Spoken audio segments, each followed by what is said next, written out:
I'm James from Monsterfinger Games, and this is another preview of what's going on behind the scenes at Monsterfinger Games. So in this video, we're going to cover various things.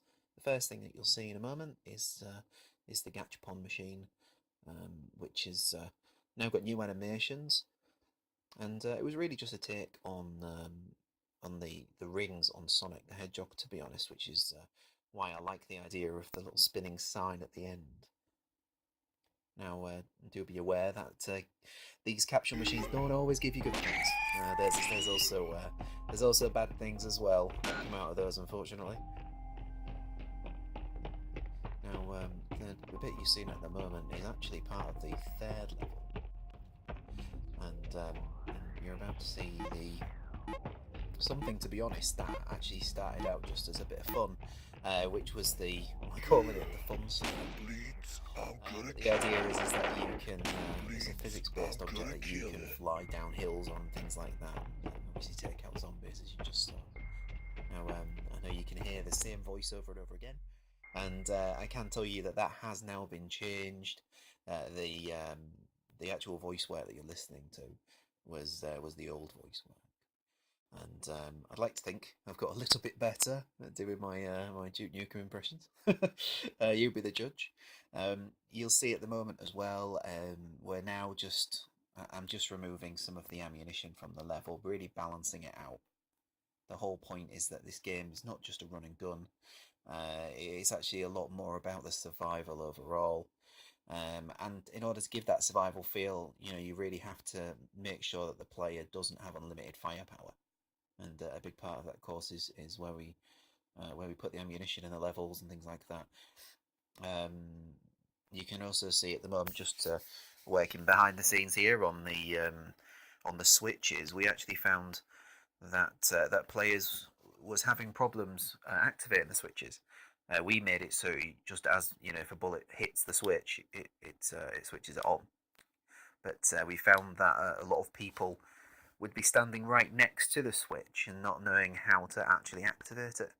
So this is me just making the implementation for the switches to make sure that when you're overlapping them, if you press the fire button, your gun doesn't go off, but instead the switch is used. So almost like he's pressing it, I guess. Now, another new thing that we've been adding into Alien Scumbags as well, and this is actually very recently, is I've been working on the ceiling crawler. Now, if you've played it before, you'll know that the ceiling crawler before used to just walk across the ceilings from side to side and hit you with its tail if it saw you. And to be honest, I was never particularly happy with the animation that was used, but that was really back from when it was a game for the Game Jam. So now it's been improved on. You'll see that in a moment. But first, this is a look at us working on the menu together, me and Stu. As you can see, we've working on some new font and also some different colouring. There's also been some alterations with the stars, so that now they sort of glow in the background. They are very small things, but I think they make a big difference. And the thing is there's not an awful lot you can do with such a small resolution. So a lot of the things that we'd like to do, like being able to make the stars star-shaped, unfortunately, there's been a bit of a problem. So we just have a pixel. And there's obviously not an awful lot you can do with just a pixel. Now you're looking at me working on the 4th level on this video at the moment. And it's a section where, again, this was another one of Stu's ideas, actually. And this is a section where, well, you'll see, actually,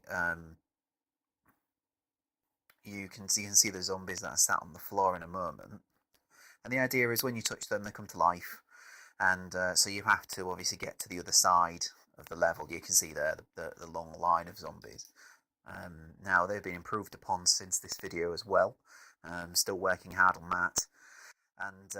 And here you can see the ceiling crawler, like I was saying. So you can see it drops down from the ceiling to the floor and actually becomes one of the standard aliens that you've seen in the other levels. See me having a few problems here because for one reason or another the zombies wasn't dying properly, but now you can see that's been fixed.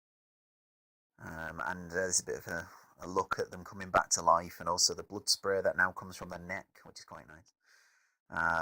And that's pretty much it. So that's everything for today. Please do feel free to like the video, comment on the video, anything like that at all. Obviously, you can reach out to us at KK Indie Game on Twitter.